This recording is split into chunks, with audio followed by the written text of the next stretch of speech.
Everybody, welcome back. I'm the Strategy Professor, and today we're going to be looking at the patch notes for 13.19. So as always, if you enjoy the content, please be sure to like and subscribe. It really helps out a ton on the channel. Come by, check out the stream. We're streaming most nights. I'd say maybe 4 or 5 nights a week. Usually starting around 11:30 p.m. Eastern Standard Time. There's a chance we could start a bit earlier some nights, but we're still out there. So not quite as much as we used to be, but you should still be able to come out, chat, hang out. At least a couple times a week if you want. Okay, so let's get in here. So sorry about a little bit of the delay on this. I am going to do the support tier list probably either later tonight or tomorrow to get that content out. I was just had a bunch of stuff going on. Unfortunately, couldn't do it earlier, but we're doing it now. So let's go ahead and get in here. Azir increasing the cooldown on his Qs. That's going to hurt harassment early on. Obviously, don't like to see that, as, you know, my good friend Jason that I duo with a lot of times is an Azir one-trick, so personally, that's bad for business.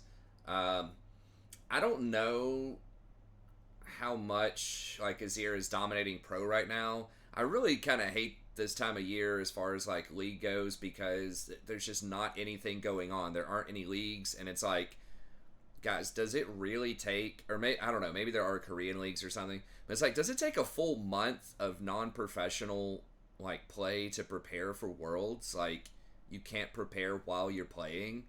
It just seems like a lot of other sports leagues, that doesn't happen. I'm trying to remember. I don't know, like, soccer very well, but it seems like NFL and NBA, they don't just, like, take a month off, like, before the playoffs at the end of the regular season. It feels like it starts pretty quickly, like within a week or something.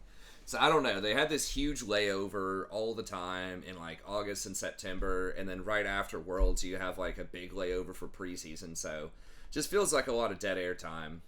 So anyways, I don't know how much Azir is dominating or not in pro. I know he had been pretty good, but I don't think his win rate was that high. Could be wrong about that, but I just don't see him really ever being like a, you know, like a 70+% win rate type of champ. Like, he's pretty hard to play, and it feels like there are good matchups against him in different metas. Come on, don't do it to me. There's no way 1,200 games are played on patch 13.17. So I don't know, maybe this thing's acting weird. Either way, I don't necessarily think he needed that nerf. His mages in general are already not amazing in the current meta, but anyways, let's try one more time. I don't know why it was glitched out. Oh, still glitched out. Okay, Briar. Now, why are they nerfing this champ? Because every time I've seen her in my games, and I haven't played a ton of games over the last couple of patches since she's been released, but kind of seems like hot garbage to me. Okay, she has gone up a lot to like 52%. Now that's on this patch, so I guess this is even like post-nerf. So I guess people are, you know, learning how to play her correctly, so I guess that's fine. Because they did like some statistical nerfs, but then they did different quality of life buffs. So yeah, I just don't know enough about her specific animations and interactions and all of that, but sure, that's fine if they're making her more accessible to people to play. Okay, Gallo. He's an interesting champ. I would like to see him back in the meta. I thought it was kind of cool when you could play him as a support. And they nerfed that interaction. What was it? Where you can't flash anymore when you're channeling your E or your W or whatever the taunt is. But yeah, these like super long cooldowns. That's not even like fully global, right? Isn't it just like TF sort of range? Like kind of global, but not fully global. Those things being, you know, 200 seconds is so long. When you think a lot of engaged champs are somewhere around, you know, like 120 seconds or something. So 200 seconds just feels like forever. I feel like that should really only be, like, more than 150 seconds is, like, extremely reliable, like super high impact team fight ult or something like that, like a Soraka ult or a Karthus ult or something like that, just because it hits everybody, like guaranteed, super reliable, very high impact spells. But like this, there's counterplay to it a lot of times. When he's coming in, you get however many seconds, 2 or 3 seconds, it feels like, to potentially get out of the way. So I don't know. I'm a fan of that. I think he is interesting. Like his kit's kind of cool. Okay, Gangplank. Again, lowering the cooldown on that. Yeah, for glow, and it's like, yes, it is good. It is pretty reliable for like giving a slow and chipping in some damage. But yeah, I like putting a little bit more power in his ult. Jhin R damage increased. I like it. I think Jhin is like, he's obviously not great in pro just because people can exploit like his fourth shot mechanic and take advantage of him while he's reloading. Typically in pro, but I think that he is really good in solo queue. Just that follow up on the W, nice root duration. I do like using his ult more for utility or having that be on the table. So I liked when it gave maybe a little bit more of a slow, but giving some more like minimum damage is pretty good, because hitting all 4 of those shots can be pretty tricky, especially because so many champs have like dashes and blinks and things like that. And it's like a really like kind of fun interaction in the game where the enemy like has counterplay to it, but if you're a good Jhin player, you can, you have that mind game. So I think it's a fun interaction, like his ultimate.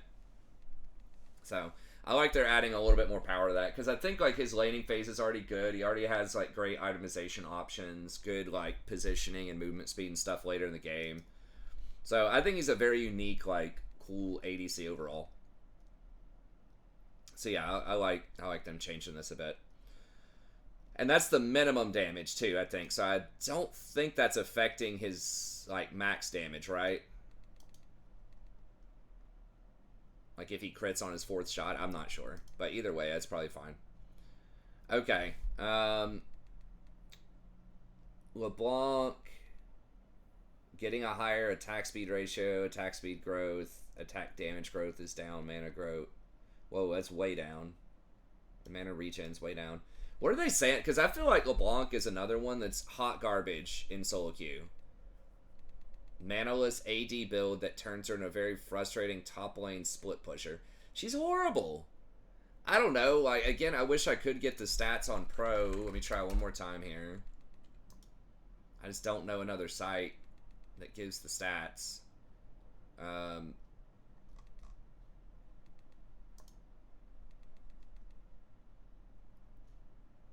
Okay.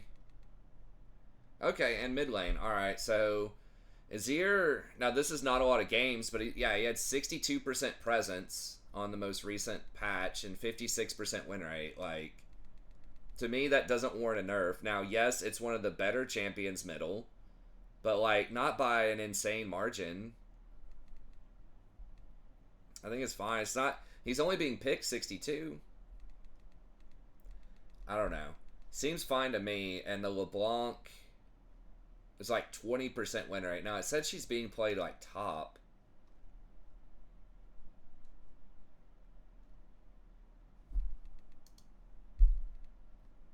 Yeah, I don't know. It seems like you don't do any damage later. It's like, if you want a split pusher, there are so many better split pushers top, in my opinion, than LeBlanc. It's like, yes, she can run away. Her wave clear is still not amazing, even with the lightning item or whatever. I'm blanking out on that. Static Shiv.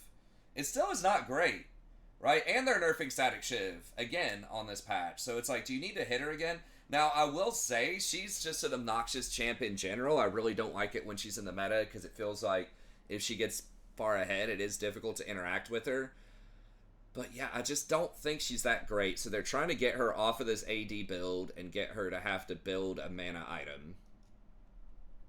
Which, okay, I guess. But, I mean, either way, I don't think she's that interesting or cool of a champ. And I mean, like, some of the interactions can be fun, I guess, if you're playing the LeBlanc.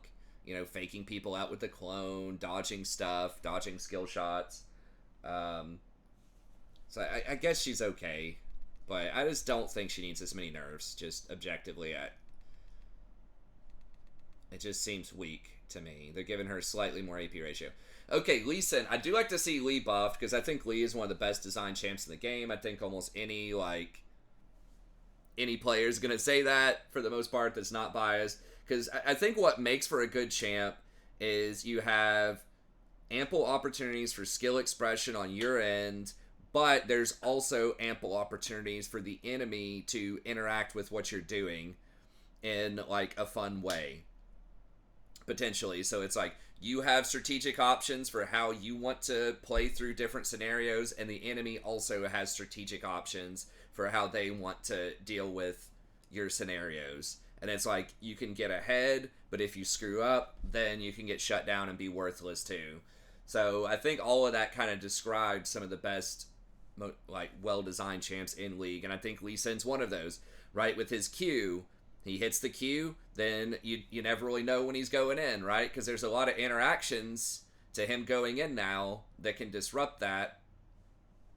But if he plays around that a little bit, then he can still get that kick flash and all of that. Everyone's familiar with Lee Sin. So I think he's a fun, interesting, like, interactive champ with an ample amount of counterplay to him. But he's been kind of bad recently, and he does get outscaled. So giving him a little bit more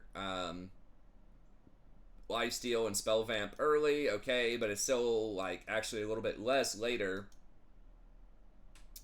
And then Tempest is less? I thought they were buffing Tempest.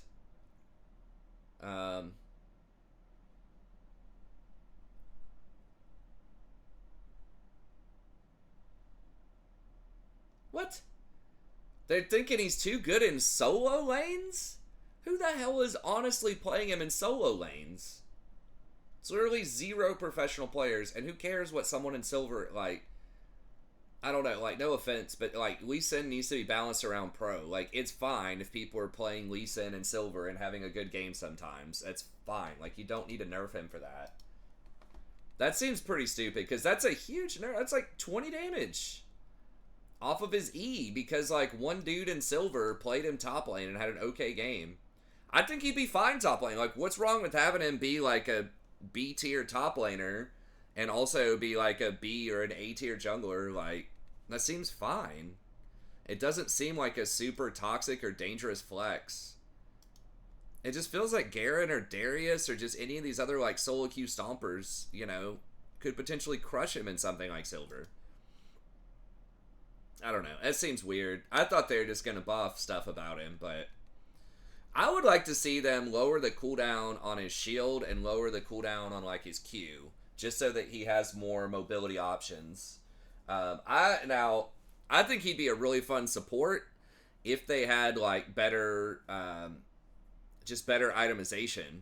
I think he'd be a really fun support if you could go in for, like, whenever you kick somebody or something like that, you get a shield, like a personal shield to help you out off of the engage so you don't just get blown up instantly. Just some, like, quality of life things like that. Or, like, safeguard. If you kick, it resets your safeguard timer. Or just something to help him go in there, try to get a kick as a support. Tempest used to have a slow on it. If you could, like, use your E to slow people or, like, lower their damage by a certain percentage, you know, like 5%, something like that. Just give him some kind of, like, debuffs or, like, ways to buff enemies or just different kinds of mobility. I'd really like to see him do some wacky stuff too. Like, you could kick your own teammate in there and then they would knock everybody up and do the damage or something like that. That would be kind of fun. You just, like, kick, you know, Malphite into him or something from a bush. I think there should be more, like, kind of fun, just goofy stuff. They should just get experimental, like, not super off the wall, but just more choices in interacting with allies and teammates and just interesting kind of geometry stuff like that would be fun. Okay, Lissandra, but at a minute, this is fine, I guess. I just wish they'd do more with it. Okay, Lissandra, root duration is up. Probably not enough. I don't think she's horrible right now. Again, I have not seen a lot of pro to really like evaluate this, but I think, you know, her thing is she has a lot of durability because of her ability to basically ice block herself, but she also has a pretty long CC chain. So she's like a low damage mage that has a lot of utility in CC. So she can kind of engage when she goes in, ices herself, Zhonya's herself, stuff like that. So I think this is okay. I would rather see them like give her a little bit more like wave clear or a little bit more range on her Q. Maybe that's too much. They did increase, I think, a patch or two ago, like the splash radius on the Q. I think our big problem is she has such low range and she has like almost no trading tools early on. It's just like this little sliver of ice, which is really easy to dodge. But if you could splash that ice like easier off of, you know, minions, maybe. I don't know. It's something. She's an okay champ. She's like Malzahar light in my opinion. I feel like Malzahar is probably just better in a lot of situations if you want that type of thing. Just like reliable CC, lockdown, and wave clear. Okay, Nunu. They really want people to play AP Nunu. Like, they keep... But every time I see it, it's just... It's so bad. In the mid to late game, I've seen a few people playing, you know, AP Nunu type of stuff. I wish there were more, like, AP tank type of items. Like, obviously you have Demonic, but that's been nerfed. It'd be nice if Leandri's wasn't as much like a mana item, and it had, like, HP on it. Again, I think that's, like, Luden's, in my opinion, should be the poke item. So, I think mana should be on, like, on items that are intended for poke champions. And you don't need as much mana on champs that are going to go in there and try to do sustained damage. So, like, Azir doesn't need the mana items as much. And there are other champs like that, too. So, I wish that, like, Leandri's, they would convert it over to an HP fighter mage item. And people are saying, but you've already got Demonic for that. It's like, yes, but that's only one item. That's really for those types of champions. I think, you know, most roles need at least 2 items that are pretty good. Zhonya's, in theory, could be good too, but they made it, like, really expensive. So, anyways, okay, so AP Nunu. And I know you have, was it, like, Proto Belts also, like, get in there and it's fight, but it doesn't do a lot of sustained damage. That's where I think, like, sustained damage mage stuff. I think you just need to have, like, Leandri's Demonic be, like, a combo package. Okay. So, create some tension in AP Nunu's combat. He has huge ratios, by the way, per hit. So it's like 135 if you hit him with all the snowballs. 432 baseline damage. Like, the snowball itself, like, the big one, I think is like 100. Like, his ultimate's, like, well north of 100% AP ratio. His Chomp, like, has a huge ratio, too. So his ratios are huge. It's just the itemization just kind of sucks.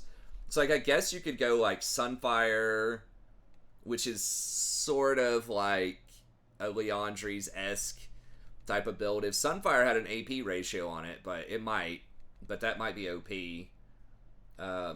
The problem is, if you go AP Nunu, you just get, like, deleted. A lot of times, like, you go in, you can land your snowball, but then you're just going to disappear. Like, your ultimate does give you a pretty big little shield, but I don't know. I mean, at some point, if they keep buffing it, it'll be good. I just don't think it's quite there yet, and mostly because, again, mage items are, for the most part, kind of weak compared to other roles. Okay, Pike. Health is up a little bit. That's good. Cooldown. Maybe I should try Pike some more. I mean, Pike is really fun. I like the mobility a lot. The itemization, like, if Umbral's good, it feels like Pike can be good. They have buffed things like Ghostblade quite a bit. Yeah, they don't want to make his damage too oppressive. I agree with that. I think, like, just, yeah, lowering the cooldown on this or, like, his E to go for more stuns could be cool. or like increase the speed on low level Ghost Water Dive, or like give it some other kind of utility. Maybe a little bit of extra burst of speed, because like the problem is if you go in with your E to try to get the stun, and the situation goes south, you're dead. Like you go in, you flash E to get that stun, you know, you hook them or whatever, and then their jungler shows up. Like you can use your W to kind of get away, but having a little bit of extra burst speed off the W, I don't know. He's already very slippery. So, okay. I don't think you need to buff him too much, especially in, like, he's probably not going to see a ton of pro play outside of when he was like a degenerate mid laner. But in solo queue, he can still be pretty good. Okay, Rek'Sai, maximum heal when burrowed. Why are they nerfing this champ? Like, who plays this? I know Meteos like has been saying that it's a good champ, but and when I've seen her in solo queue, again, it hasn't been a lot, but I haven't been like, oh man, we gotta like take care of that champ. Like I feel like she's okay in the early game, but just falls off a cliff later. And there's so many comeback mechanics in the game that it feels like those type of champs are just so risky. So Unburrow looks like it's doing a lot more damage, but the heal is down. I don't know. I guess seems pretty obscure. Like, do people actually play her? Because I feel like she's not that popular. Or am I just like out of touch? Probably both. I mean, she's played 2% of the time with a 50% win rate. Like, in Platinum Plus or Emerald Plus or whatever this is. I don't know. It just, that doesn't like scream to me like this champ needs a nerf. Okay, I mean, what was she before? Obviously, this is current patch. This is like post nerf.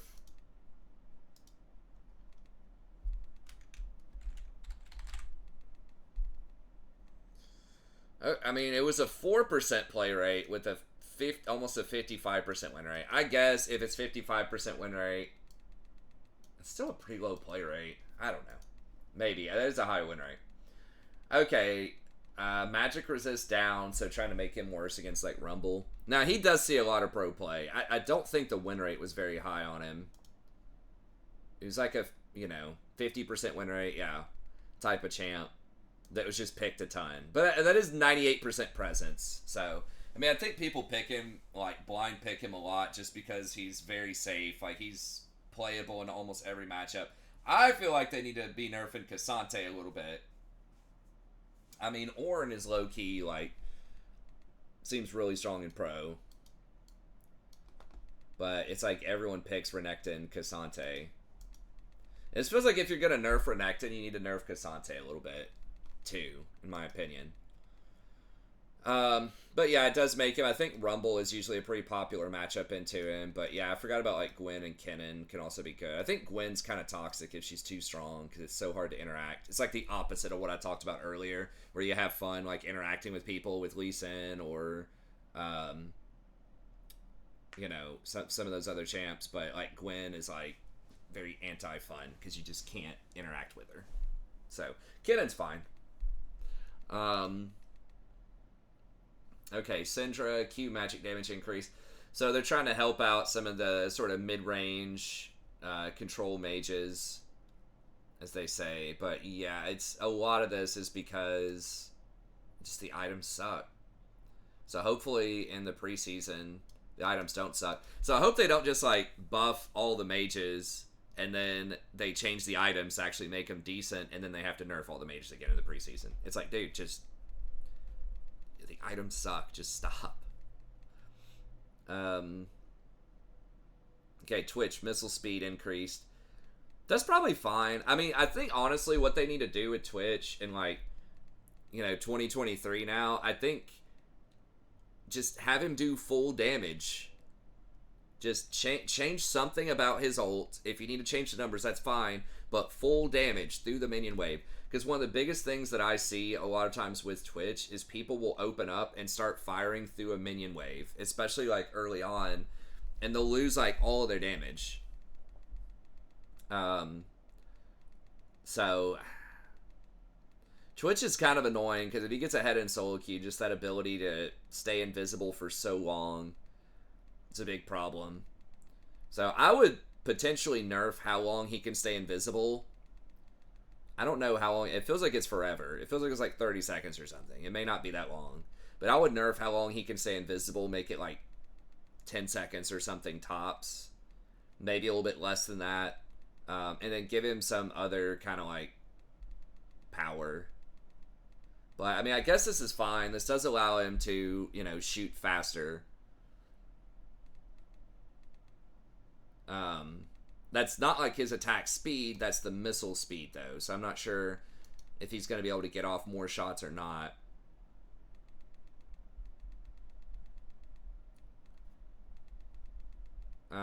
Reliability of his ultimate. Less likely someone by simply walking sideways will dodge bolts. That is true. It is weird how it has, like... It's not like automatic hits on Twitch, like you're firing a bolt in a certain direction instead of like guaranteed auto attacks. I think it's one of the only abilities where the ADC, like, while they're auto attacking, can actually be dodged with like literal auto attacks. You can dodge their auto attacks or flash them. Okay, Ziri. This champion I think can be interesting. But she does obviously have some annoying aspects to her as well. You know, she's been nerfed and buffed and everything, but that's fine. Had the highest pro ADC presence. Really?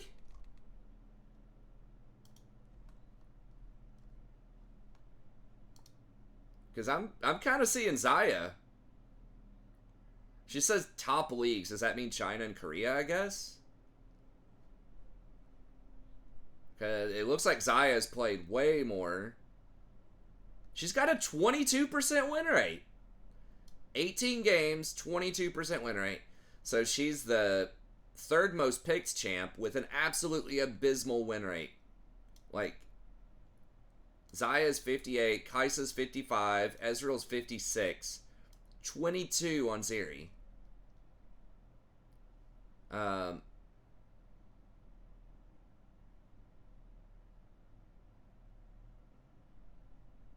Top leagues.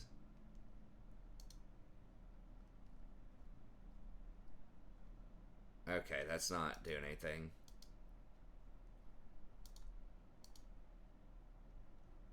No, take out the stupid top leagues. Obviously, it doesn't work.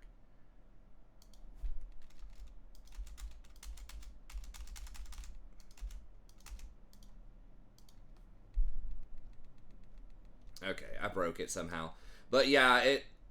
I don't know. I don't see it. Okay, Randuin's Omen down 2,700. Yeah, nobody buys this item. It feels like a lot of tank items, like full-on tank item, like 3,000 gold tank item is just like too much for most people.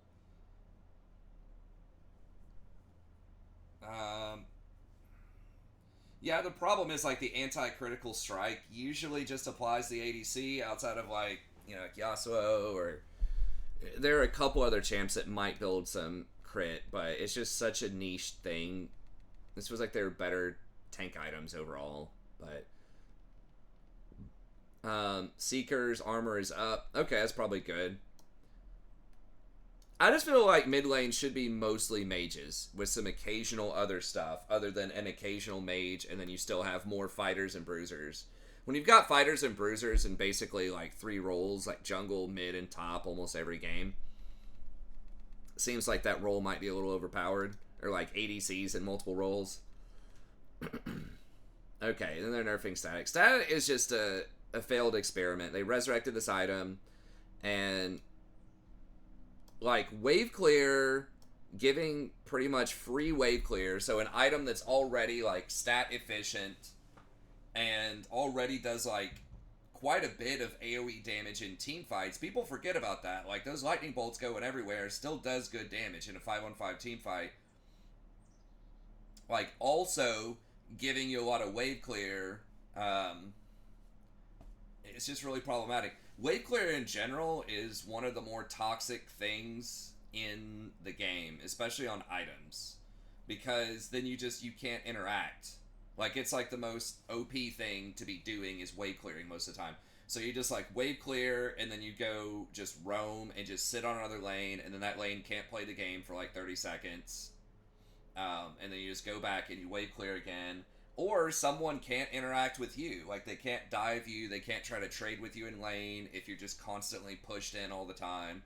So, especially as you move into higher and higher levels of gameplay, like, wave clear is increasingly problematic, I think, for the game. Like, it should be a lot more contested. Like, it should take more of your time. You should have to have more risk using an ability to clear the wave. It should cost you mana, it should cost you a cooldown, so the enemy has a window to punish you for using that cooldown to try to clear the wave. But this whole just like, let's just evaporate the wave, you know, in one rotation is just not healthy for the game, I don't think. So I'm glad they're eventually just nerfing this thing out of the game. I mean, if you want something like that, if you want the wave clear, I think in theory that could be fine, but there needs to be a massive trade-off. But they're just nerfing the wave clear on it. It's like, okay, you want a wave clear item, that's fine, but it needs to have like 20 less AD, or, you know, just something crazy, like less stats than other things. It can't just have everything and wave clear. So I am a fan of unique interactions, like if someone wants wave clear, but it needs to come at a very hefty price of raw stats. Okay. ARAM. And it's one of those things they've talked about before, kind of like Gale Force, and why they're removing Gale Force in the preseason, is they have to balance every champ in the game that could be using Gale Force and every, like, design decision they make in terms of other items and in terms of, like, new champions they come out with, reworks they do. It all has to be balanced around the fact that, okay, someone could get an extra blink with Gale Force. It's kind of like Flash. So it's so powerful that it completely warps the design space to where you have to compensate for that. And then if someone doesn't, you know, buy Gale Force in that sort of environment, then all of a sudden they are, you know, really weak because their balance is that they could buy Gale Force. It's very similar with Static Shiv, right? It's going to eventually affect, you know, the other kind of wave clear that they can give champions. They're like, well, we can't quite give Kai'Sa. We need to lower the damage on her missiles because if she gets Static Shiv plus missiles, that's too much wave clear. You know, all that kind of stuff. So I think this is a very similar thing where they're going to have to design everything around the Static Shiv wave clear if a champion could possibly own Static Shiv. And I think that's just too warping. Like, getting a free dash, getting a, you know, a Static Shiv, like, wave clear, it's just too meta warping. Now, you could say that about almost every item. You're like, well, they got to play around Bloodthirster Shield or this or that, but I just feel like those are a little bit more situational than some of these. Obviously, everybody's been buying Static Shiv, just about, even like LeBlancs and stuff. With just how powerful it is. Okay, behavioral system stuff. Making people play 5 games before they go back to ranked. It's going to make the other game modes potentially a little bit more toxic, but it might clean up ranked because, you know, a lot of people who are toxic in ranked, it comes from really wanting to win and really wanting to play ranked. And that's not an excuse for the toxicity. It's just to say that, like, taking away their ability to play ranked for, like, 5 games is going to be really annoying to them. Now, that people might say, oh, they're just going to hop on a Smurf or something or a different account. That might be true, but eventually, if they're toxic, they're going to have to play through these games. And if they're toxic, but, like, what happens if they're toxic in these games? I guess if they're toxic in a normal game, then they still get a 5-game, non-ranked toxic hit. So then that's even more games. So I kind of like it. If you can't just outright ban them, if you don't want to give them, and I don't think you have to perma somebody, But it's, in my opinion, if you're going to make them play 5 games non-ranked, like, just ban them for so much time. I guess they can wait those out, right? If they get like a 24-hour ban or a 2-day ban, they just don't play League and they play something else and they just come back to being toxic. This basically forces them to play 3 to 5 hours of League in non-ranked play before they're able to play again. And it doesn't matter how long they wait, they still have to, get through that restriction. So, yeah, it's, again, kind of throwing, like, your ARAMs under the bus. But, I guess that's okay to have in your arsenal. You've got chat restriction. Now you've got this, potentially. Okay, ping adjustments. I don't like this. I know a lot of people have said this, because I think that people are going to find a way to be toxic no matter what. And you just need to, if they're doing something that's toxic, hit them with that new 5-game thing. Right? So, like, instead of stopping you from being able to ping your allies, especially some of these things, like pinging an allied ultimate cooldown, that's actually useful. Because sometimes I don't know what somebody's cooldown is. I can see a little bar occasionally on the cooldown, but I don't know exactly what that means. Is that 15 seconds? Is that 20 seconds? Is that 30 seconds? I don't know. So sometimes I'll ping it just so I can see the timer. I mean, I guess this still lets you personally see the timer, but that also kind of lets them know that, you're going to want to go in 15 seconds to do something. Now, some of these you don't need to do, like pinging that somebody's alive. Pinging a death timer is helpful, though. Sometimes, like, you ping it and you're like, wait, guys, we got 20 seconds on Garen or something like that. You can ping it. Now, obviously, you can spam ping it to be toxic, but how about this? Just don't allow someone to ping the same thing more than once every 10 seconds or something like that. Boom, problem solved. Then they can't. They just ping it once. Okay, dude's dead. And you have to wait, 10, 15 seconds, whatever. But I think that they should just limit spam pings on the same thing, potentially, or just something else, but just like completely getting rid of is a problem.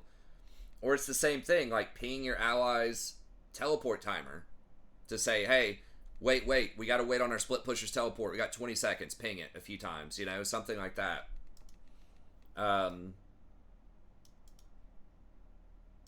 Or just like pinging on an item, like someone who has 2 large rods. Say, wait a second, let's let Azir get his death cap before our next fight.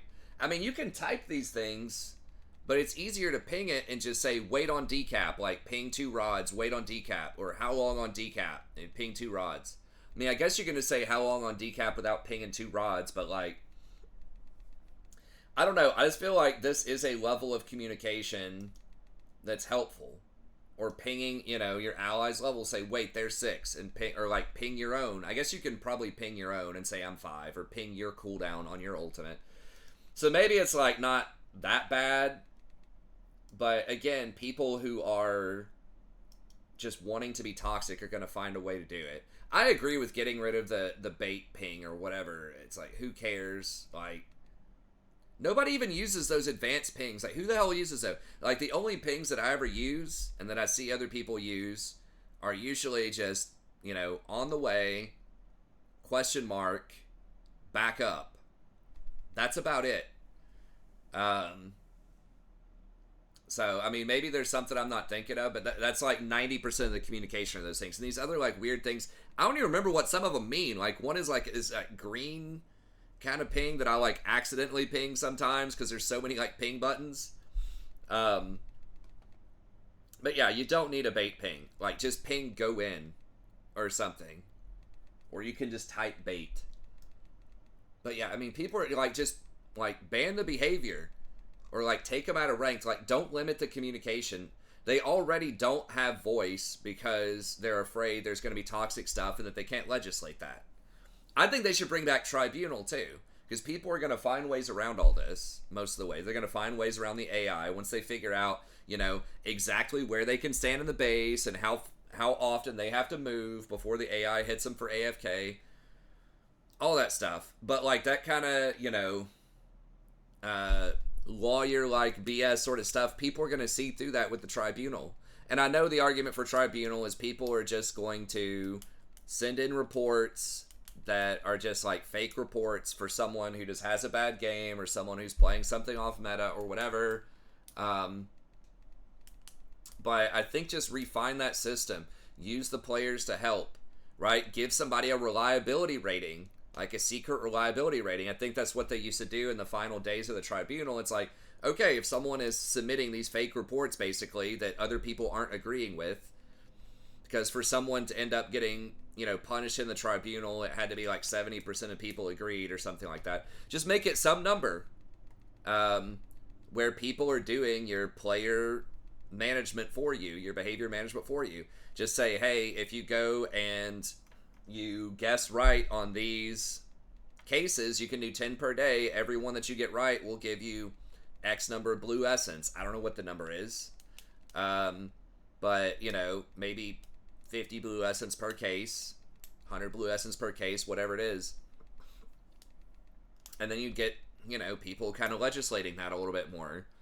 And if someone has a low reliability rating, then just don't, show their cases as often. So surely there's a way they can weed out kind of false positives. And don't ban anybody from tribunal, but that can at least lower the pool of people from however many people play, 50 million people that play, down to instead of having to legislate all that, now you can just pretty much legislate 100,000 people that get these tribunal reports maybe. So I think just using that to whittle down and identify potential problems. And if you see the same players showing up in multiple tribunal, reports over and over again, then it's like, okay, that person might be a problem. So just letting people actually interpret that data for you, I think is a good way to go. And I think near the end they also had you had a rating or something for tribunal, and they were thinking about giving a skin if you had a good rating for it, if you did it quite a bit. That could be another interesting way to go. And even if you say someone's innocent and that's what they end up being, you would still get your points for accuracy in the tribunal. So I think just work on the tribunal and bring it back. I think a lot of people like it. There are false positives, but again, I think you can put safeguards in there. Make the threshold 70% or something of people agree in order to, get a report. Make it whatever number of games, 3, 4, 5 games with 70% of people saying that you're trolling. I just think that's the way to go. Instead of trying to limit communication, because people are just going to type this in chat now. That's what I already saw people tweeting about that. They will just, type such and such is respawning. It'll say self, and then they just copy, paste it, and just spam it in chat over and over again.